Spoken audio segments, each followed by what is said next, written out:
suspect! Coming to get you, Bobber. Vecna's got Nards! Hi guys, my name's Barry and welcome back to the channel. I'm going to do something that I don't tend to do, and that's review a TV show. I tend to stay away from that because it's hard to structure how I would review a TV show. Do I do it per episode? Do I do it per season, etc.?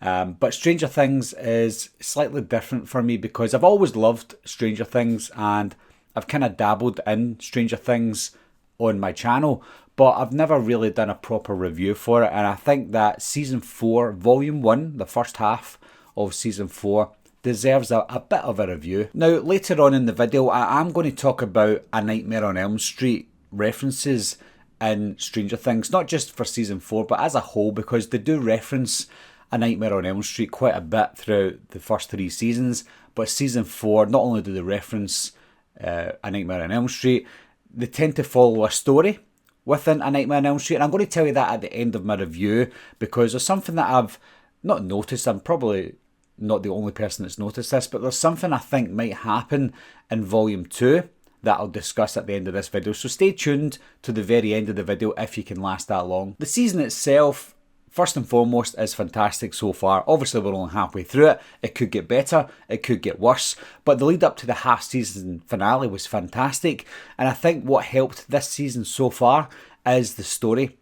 I liked the story for the first 3 seasons, and I think they were really good, but there was always something missing for me, possibly an explanation. Now, we don't need everything explained to us. I don't want spoon-fed everything to me, but there's some things that require an explanation, and that's what they do in Season 4. Not only do they give us an explanation and an origin story to Elle, they do it in a fantastic way. They give us sort of like a prequel and a lead up to why we're getting a Season 4, why the story of Season 4 is unfolding, and it all meshes into one. And it doesn't seem like the case to start with, but as the episodes go on, you're like, oh, that's connecting to that, until eventually the half-season finale connects it all together beautifully. Now, before I go any further, guys, if you haven't seen the Season 4 yet, then maybe don't watch this, because from now on until the very end of the video, there's going to be a lot of spoilers. Going back to the story of the origin of Elle, we know that she's number 11, but we're wondering, who's number 1? I've always wondered that myself. Who is number 1 and where is number 1? And as soon as we saw the friendly orderly, the man in all the white, who's talking to Elle throughout her flashbacks, we can call them, he was the obvious candidate for me to be number 1, especially when he was talking to her about trying to escape, etc. It felt like he was a bad guy and he was going to be number 1, and that was it. I thought that was going to be the twist, that he was number 1, and I said to myself, well, I've got the twist already. And I was right. He was number 1 and he turned out to be a bad guy. But the biggest twist for me, and I didn't see it coming, was he was Vecna. He was the beginning of the Upside Down, and that blew my mind. Now, they didn't explain it all. We don't know if the Upside Down was created by Elle on that day in September 1979, or if the Upside Down was already there and she just created a portal to this Upside Down. Now, they may explain that in Volume 2, and if they do, then fine. If they don't explain that, I don't mind. Like I said, I don't want spoon-fed everything. There's just certain things I would like to know, and one of the things I wanted to know was, who's number 1 and where was he? The twist didn't end there. As we find out he is Vecna, or just before we find out he is Vecna, we also find out that he is the son of Victor Creel, and it turns out everything that happened in this season so far, with people getting killed and their bones getting broken, etc., is not by the Upside Down itself and just Vecna alone. Well, even though it is Vecna, we find out, going back to 1959, I think it was, that it wasn't Vecna that was doing that to Victor Creel's family. It was actually their son that ended up doing it, and then their son ended up becoming number 1, and then that created the program that 11 came from. So it's simple storytelling, it's satisfying storytelling, because it is the way that I would want them to go, and that's the way they went. Therefore, when I saw it all unfold, I thought, perfect. The origin part wasn't the only good bit. The full story was fantastic.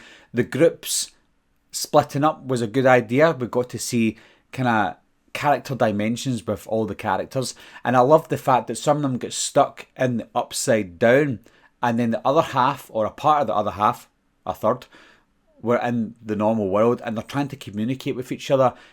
And we've never really seen it like that before. Yes, we know that Will was stuck in the upside down in season 1, and they were trying to get him out. That lasted the whole season, whereas in this one, in one episode, because they already knew what was happening before, they quickly got to the point.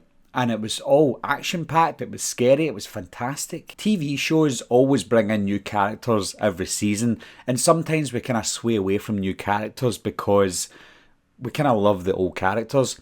But it's different with Stranger Things. Yes, we love the old characters, but when new characters come into the show, we latch onto them automatically. And in season 4, that's no different. The new characters, whether we like them as a character or not, we'll love to watch them. Eddie Munson, for example, he's a fantastic character. He reminds me of a young Robert Downey Jr., and I think everybody knows that. He looks like him, he moves like him, he acts like him. Eddie Munson is probably the best new character in season 4. Looking at the quality of every episode as well, I think this is probably the biggest budget Stranger Things there's been so far. The effects were great. Everything, the look of everything in it are great.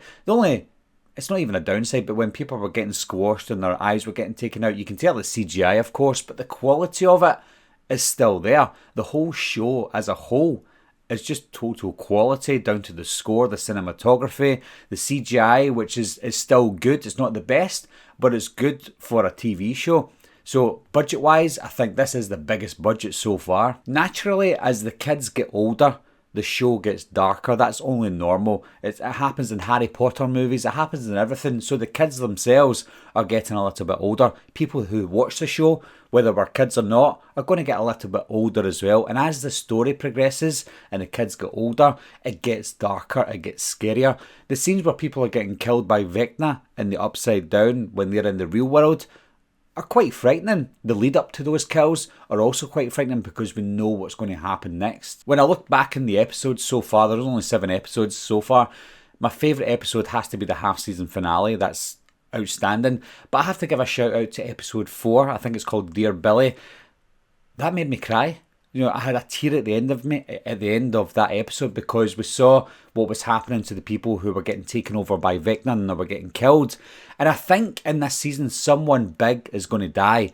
So when Max was next to be killed by Vecna, and when she was running through the Upside Down trying to get back out, it showed us flashbacks of Max's time on the show. And I just thought, that's it. Max is about to die. We're going to get a big character just about to die here, and Max is the one.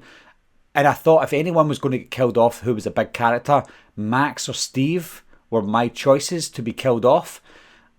I don't want them to be, but I thought that those were going to be the choices. And then when I just saw Max running, I thought, this is it. My son was watching it with us as well. He's only 11. And he watches it with us as well. And he was standing up out of his seat. He was saying, no, because he thought that was it. It was genuinely going to be it. And I thought the same. Not as dramatic as my son, but I was like, this is it. And it didn't happen. And even though it didn't happen, it wasn't a letdown because I still wanted Max to survive. That just shows you how much you care for these characters. The same with the half-season finale with Steve. When he got bit by the bats and started to wobble around, I thought, he's a goner. He might still be in Volume 2, but I just thought he was a goner in the half-season finale. I genuinely don't know what's next for us for Volume 2. We know that this is it. This is the end. And I've got a sneaky suspicion it's got something to do with A Nightmare on Elm Street. And that's what I'm going to go into next. A Nightmare on Elm Street. Now, A Nightmare on Elm Street is referenced and hinted throughout the entire show. And we all think, oh, that's great, that's a reference to A Nightmare on Elm Street, oh, that's a reference to Halloween, etc, etc. That's happened throughout the show because it's a love letter to horror, it's a love letter to the 80s. Now, although we all love Halloween, that originally is a 1970s movie. 1984 came, and that's A Nightmare on Elm Street. The show started in 1984, I think, in Stranger Things. It was set then. It's obviously set in 1986 now. In the last episode, they go back in time, or is it the second last episode? Episode 6. they go back in time when they go in the Upside Down. Now, there's so many references to A Nightmare on Elm Street, it's unreal. You've got a character called Fred. You've got Vecna, who sounds like Freddy Krueger. Do you remember what you did, Nancy? You've got Robert Englund playing Victor Creel, who is the father of Vecna, who is your Freddy Krueger of Stranger Things. He comes to you in your dreams, even though he can kill you in real life, just like Freddy Krueger can. There's just so many things. The house, the stained glass window in the house in Stranger Things. Now, I could go on and on and on about the references to A Nightmare on Elm Street, but what got me was the half-season finale and what I think may happen in Volume 2, and that's when they're all coming back from the Upside Down. They're coming into the real world again, but when Nancy tries to do it, Nancy, aka Nancy Thompson, A Nightmare on Elm Street, when she tries to do it, she gets sucked back in. She's in that dream state now that Max was in before. She's stuck in the Upside Down, and Vecna may kill her.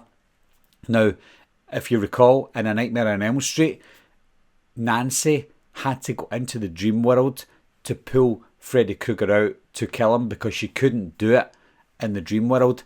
Now, for Volume 2, for Stranger Things, I think that's going to happen as well. Nancy is stuck and Vecna is in the Upside Down. Now, we can't really do anything to Vecna in Upside Down unless they all go to the Upside Down and try and beat him up, which is probably not going to happen. Now, the only way they're going to be able to do this, I feel, is Nancy is somehow going to have to bring Vecna through to the real world from the Upside Down, just like the original Nancy done in A Nightmare on Elm Street.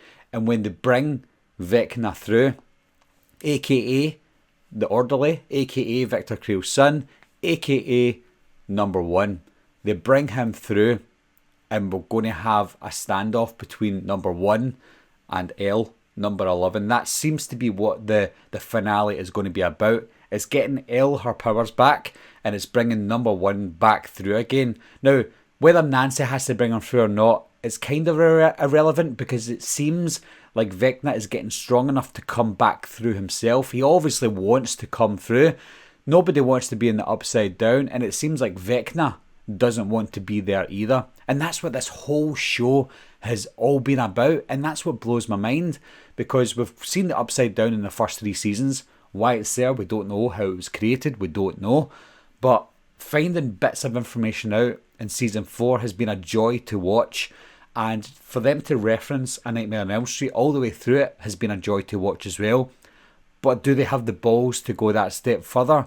Can they almost remake A Nightmare on Elm Street and disguise it as Stranger Things? Anyway guys, that's been a very long-winded video, and I do apologise. I'm going to post it as a full video, but what I think I might do as well is cut the end of it with regards to A Nightmare on Elm Street and put it into a separate video as well. So I've got 2 videos out there. One shortened version that talks about A Nightmare on Elm Street, and then this version which is the full review with A Nightmare on Elm Street references tacked on at the end. I'm making this video even longer by saying that. But anyway guys, leave your comments down below. Let me know what you think of Stranger Things as a whole, and let me know what you think of Season 4 as well. If you want to talk about A Nightmare on Elm Street references, you certainly can, but I may upload a separate video, which is the last part of this video as well. If you want to discuss that on there, you can as well. And as always guys, thanks a lot for watching, thanks for subscribing, and I'll see you soon. Bye bye.